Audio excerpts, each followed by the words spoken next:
বাবা রে বাবা, এই শাশুড়ি একদম হাড় মাছ জ্বালিয়ে খাবে। এই নভেম্বর ডিসেম্বরে প্রায় অধিকাংশই বিয়ে করে ফেলেছে। কেউ আর গরমের জন্য ওয়েট করলো না, শীতেই একদম বিয়ে করে নিল। বেশ ভালোই, বিয়ে বাড়ি, গয়নাগাটি, সাজুগুজু, খাওয়া দাওয়া সব ঠিক আছে। সব থেকে চিন্তার বিষয়, যেই ছেলের মায়েরা নিজেরা ঘর সংসার চালাতো, বিয়ের পরেই যে বউটা ঘরে গেল, যার বাড়িতে গেল, সেই শাশুড়ি হঠাৎই কেমন যেন হাত পা মুড়মুড়ানি, কুরকুরানি, কেমন কমজোর হয়ে পড়ল।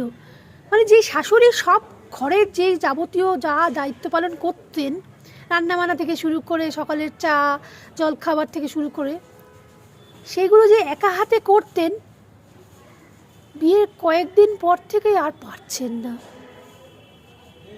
মানে একটা বাড়তি লোক হলে যেটা হয়, ওনার প্রচণ্ড প্রেশার হয়ে যাচ্ছে এইসব শাশুড়িদের। তখনই বাবু, দেখ তোর বউ তো উঠে একটু জলখাবারটা তো করতে পারে, চাটা আমি করে নিলাম, এমন করে বলল। চাটা যেন, মানে চাটা করলেও ভালো হয়, অত শুয়ে থাকা ভালো না। এইবার যদি রোজ গেরে গিন্নি হয়, সে যদি অফিস চলে যায়, তাহলে তো আরও কথা।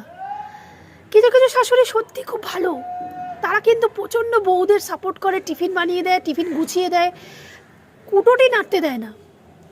কিন্তু সবাই কি ভালো হয়? দিন 10-15 আত্মীয় স্বজন চলে যাওয়ার পরেই হাঁটুতে ব্যথা, হাতে ব্যথা, ম্যাচ ম্যাচ করে, আর পারে না। রান্নার লোক থাকতেও, কাজের লোক থাকতেও উনি আর পেরে উঠছেন না, আর দায়িত্ব নিতে পারছেন না। এক্সট্রা একজন হয়ে গেছে না, বাড়িতে বউ এসে গেছে, সে তো এক্সট্রাই। সে বসে বসে খাবে কেন?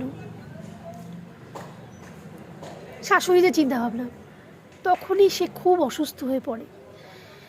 বাবা রে বাবা, এই শাশুড়ি একদম হাড় মাছ জ্বালিয়ে খাবে। তাই নতুন নতুন বউদের টিপস দিচ্ছি, সুন্দর করে হাত করো, যেন এই জ্বালা জ্বলতে না হয়, না হলে না যা জ্বালাবে।